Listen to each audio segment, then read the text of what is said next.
ጊዜ ቅዱስ ገብርኤል የምስራች ያሰማችሁ የኢትዮጵያን መከራ በቃ ብሎ ሰላም ያሰማኝ። ለምኑትም አምላክ ደስታ ያሰማችኋል። ደስታ ያሰማችሁ፣ ደስታ ያሰማን። መልአከ ሰላም ነው ቅዱስ ገብርኤል። አትፍሩ የሚል ፍርሃት የሚያርቅ መልአክ ነው። ፍርሃት ያርቃል፣ የተቋጠረ ይፈታል። ሐዘን ለነበረበት ዓለም ለመጀመሪያ ጊዜ የመጀመሪያውን ደስታ ይዞት የመጣው ቅዱስ ገብርኤል ነው። እነሆ ትወልጃለሽ፣ ስሙን አማኑኤል ትይዋለሽ። አማኑኤል የሚለውን ስም ተሸክሞት የመጣ ቅዱስ ገብርኤል ነው።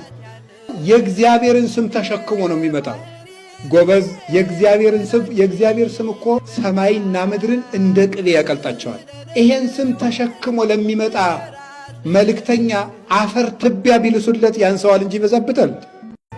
ቅዱስ ገብርኤል ሰው እርዳ ሲሉት ደስ ይለዋል። ደስ እያለው ነው የሚመጣ። እውነቴን ነው የምነግራችሁ። ደስ እያለው ይቀርብ። ደግሞ ደስታ ታድሎታል። ቅዱስ ገብርኤል ትልቅ ደስታ ተሸክሞ ይመጣል። ያ ትልቅ ደስታ አማኑኤል ይባላል። እነሆ ትወልጃለሽ፣ ስሙን አማኑኤል ትይዋለሽ። አማኑኤል የሚለውን ስም ተሸክሞት የመጣ ቅዱስ ገብርኤል ነው።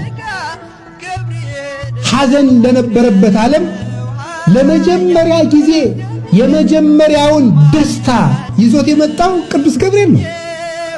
ለምኑትም አምላክ ደስታ ያሰማቸዋል። ከልቤ ነው እማምላክ እማምነውን የምናገር። ቅዱስ ገብርኤል የደስታ መልአክ ነው።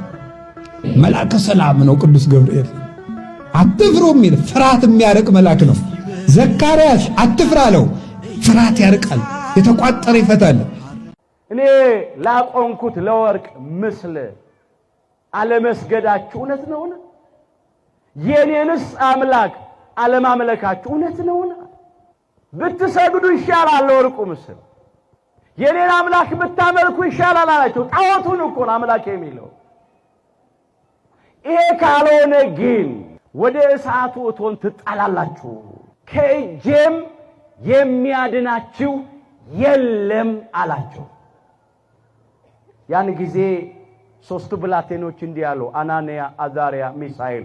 ትንቢተ ዳንኤል ምዕራፍ 3 ቁጥር 17 ላይ ተመልከቱ። ንጉሥ ሆይ አሉት ለናቡከደነፆር፣ ስለዚህ ነገር እንመልስል ዘንድ አይገባም አሉት። ለምን? እኛ አንተ ላቆምከው ምስል አንሰግድምና። እኛ የምናመልከው የሚታዩትንም የማይታዩትንም ፈጥሮ የሚገዛውን የሰራዊት ጌታ እግዚአብሔርን ነው። ሰማይን ያለ ባላ ምድርን ያለ ካስማ የዘረጋውን ዓለምን በመዳፉ የያዘውን በዝናብ እያበቀለ በፀሐይ እያበሰለ የሚመግበንን እግዚአብሔርን ነው የምናመልከው።